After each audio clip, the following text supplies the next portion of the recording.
এই de Boys group cricket tournament 2025 যারাই আয়োজনটি করেছে চমৎকার আয়োজন করেছে।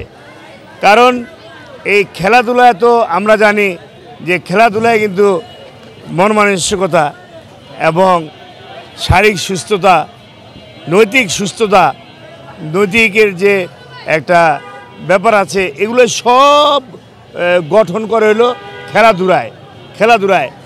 আমার কাছে অনেক ভালো লেগেছে যে এই the boys group cricket tournament 2000-এর যে সভাপতি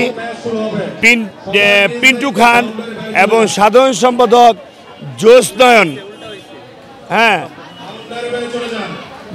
নয়ন তারা কিন্তু এই যে আপনার এই যে জোস নয়ন লন্ডন থাকে, লন্ডনের থেকেও যে এই ছেলেপেলেদের উৎসাহ যোগাচ্ছে এবং খেলাধুলার যে তারা পরামর্শ দিয়েছে, এই যে তারা সার্বিক সহায়তা করেছে, এই জন্য আমার কাছে এবং আমার এই আপার কাছে অনেক আনন্দ লাগছে যে এই এলাকার, আমাদের এই এলাকার একটা সুনাম আছে।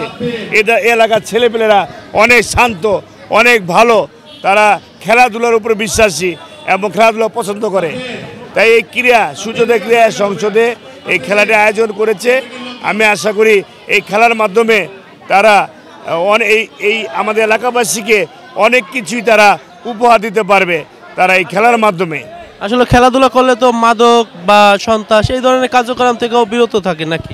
আমি সেটাই আপনাকে প্রতিদিন বলছি, এই খেলাধুলায় সব চারিত্রিক যে আপনার এগুলো গঠন করে। হ্যাঁ, এই যে খেলাধুলা করলে, এই যে দেখেন ছেলেমেয়েরা খেলাধুলা করলে তারা তাদের নীতির একটা উন্নতি ঘটে। দেখা গেলো মাদক দ্রব্য দিয়ে গেল না, দেখা গেলো কোনো ঝগড়াঝাটি মারামারি দিয়ে গেল না, কোনো অসৎ কাজে তারা অগ্রসর হলো না। এই খেলাধুলায় ব্যস্ত থাকলে মন মানসিক ঠিক থাকে, সব ঠিক থাকে ইনশাল্লাহ। ধন্যবাদ।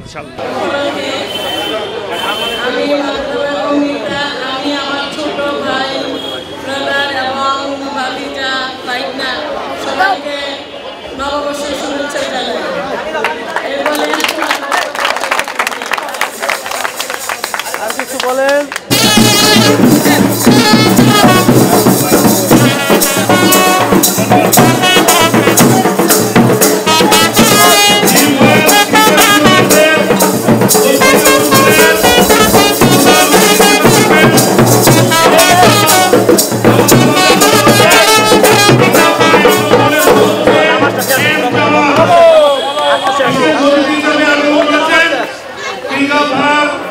মহিলা দলের সভাপতি